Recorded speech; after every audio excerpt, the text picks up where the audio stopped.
অনেক মিডিয়া আছে সমানেই ছবি চুরি করে। আপনি কন্টেন্ট প্রোটেকশন না দেওয়ার কারণেই আমাদের সাংবাদিকরা বেতন ভালো পাচ্ছেন না।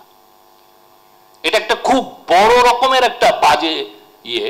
আমি এটা বলতেছি যে আমাদের এই কন্টেন্ট প্রোটেকশন দিতে হবে। আর একটা হচ্ছে যে ফিনান্সিয়াল মডেলের ক্ষেত্রে আমি ব্যক্তিগতভাবে মনে করি এটা আমাদের বন্ধ করে দেওয়া উচিত, ওয়েস্ট বোর্ডের যে সিস্টেমটা। বরঞ্চ আমাদের একটা সিস্টেম ইন্ট্রোডিউস করা হচ্ছে যে basic minimum pay for journalist, এটার নিচে কেউ যেন না পায়। ইউএসএ তে দেখবেন কিছু কিছু জায়গায় এই যে মিনিমাম পেটা করে দেয় $15.5 পার আওয়ার। আপনি যাকেই খাটান তাকে $15.5 আপনার দিতে হবে। তার উপরে আপনি কি নিচ্ছেন সেটা অন্য পড়ো, কিন্তু এটা আপনার দিতে হবে। বাংলাদেশে কোনো সংবাদপত্র, কোনো নিউজ ওয়েবসাইট, কোনো তাকে আমার নিশ্চিত করতে হবে যে সে যাকে এমপ্লয় করে তাকে এই যে বেসিক মিনিমাম পে জন্য তার 35,000 থাকে বা 40 থাকে। তারপরে সে যা তার মেধা অনুযায়ী সে তার মতো নিক। জায়মা যদি অনেক ট্যালেন্টেড হয় সে 20 লক্ষ টাকা নিয়ে দেবে। সে যদি তার কারণে যদি ডেইলি স্টারে অন্তত 5 লক্ষ রিডার আসে, why not? She deserves it. Zillur ভাইয়ের কারণে যদি পুরো ইয়েটা টিকে থাকে চ্যানেল আই, উনি যদি ডিজার্ভ করে যে না আমাকে আপনি 10 লক্ষ টাকা দিবেন, অবশ্যই এটা হবে। আমার মতে এই জায়গাগুলো আমাদের খুবই স্পষ্ট। ফিনান্সিয়াল মডেলে আমরা লেয়ার লেয়ার একটা সত্যিকার অর্থে এটা আমি 30 বছর সাংবাদিকতা করে এসে আপনি ওয়েস্ট বোর্ডে আমার 1,20,000 টাকা দিচ্ছেন, এটা তো জোক।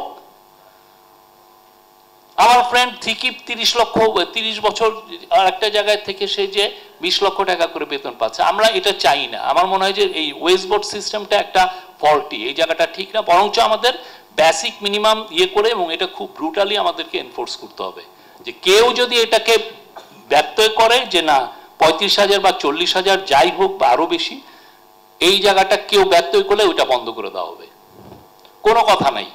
এই আপনি চিপ সাংবাদিকতা।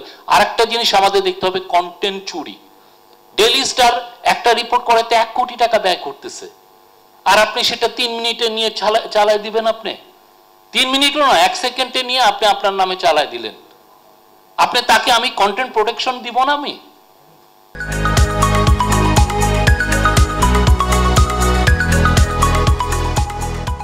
এই জায়গাটা কেউ আলাপ করতেছে না। এই যে এত ব্যাঙের ছাতার মতো করে এত মিডিয়া কেন হচ্ছে?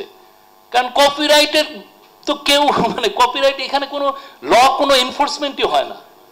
সারাদিন ও একটা রিপোর্ট করলো, সে 2 বছর খেটে একটা রিপোর্ট করলো, সেটা দেখা গেল যে ওইটা ছাপানোর সাথে সাথে 30টা মিডিয়াতে আসছে। আমি তার জার্নালিজমের কোনো দাম দিলাম না। আমার কন্টেন্টে যারাই বড় বড় ইনভেস্ট করবে তাকে কন্টেন্টে আমি তাকে তার প্রোটেকশন আমার দিতে হবে। এবং এটার জন্য আমাদের খুব সত্যিকার অর্থে যেটা যে দাঁতওয়ালা আমার কপিরাইট ল লাগবে। অনেক মিডিয়া আছে সমানেই ছবি চুরি করে। আমি এফপিতে আমার একটা বড় কাজ ছিল এই বড় বড় পত্রিকাগুলোকে ফোন দেওয়া, ভাই আপনি আমাদের এই ছবিটা কিন্তু চুরি করছেন, এটা আমাদের ছবি। এবং আমরা পরে একটা সফটওয়্যার ডেভেলপ করে ফেললাম। বাংলাদেশের রিচেস্ট কিছু টিভি স্টেশন তাদের অনলাইনে দেখা যাচ্ছে 1 বছরে 820টা ছবি নিচ্ছে, আর একটা টিভি স্টেশন 1400টা 35 ছবি নিয়েছে। আপনি একটা ছবি আমার কত কস্ট লাগে? আমাদের এই যে জিম্বাবুয়েতে এফপিতে জিম্বাবুয়েতে কেউ পাঠায় না, কেউ সাংবাদিক পাঠায় না। Zimbabwe is such a costly জায়গা। সেই জিম্বাবুয়ের বুলাওয়েতে এফপি একটা সাংবাদিক পাঠাচ্ছে ছবি তোলার জন্য, বিকজ আমাদের এখানে প্রচুর ক্লায়েন্ট আছে। তার পার নাইট হোটেল ভাড়া হচ্ছে $500, তার আমার ডেইলি অ্যালাউন্স দিতে হয়। দিয়ে আমি একটা ছবি পাঠাচ্ছি, এটা আমি দিচ্ছি, অমনি দেখলেন যে পুরো বাংলাদেশের 3000টা নিউজ আইটেল সবাই ওটা চুরি করে ফেলতেছে। আপনি কন্টেন্ট প্রোটেকশন না দেওয়ার কারণেই আমাদের সাংবাদিকরা বেতন ভালো পাচ্ছেন না। এটা একটা খুব বড় রকমের একটা বাজে ইয়ে। আমি এটা বলতেছি যে আমাদের এই কন্টেন্ট প্রোটেকশন দিতে হবে। যারা যারা অরিজিনাল কন্টেন্ট করেন তাকে আমার প্রোটেকশন দিতে হবে, তার কপিরাইটটা আমাকে দিতে হবে। সাংবাদিক সত্যিকার অর্থে সাংবাদিকতা একটা চিপ বিষয় না।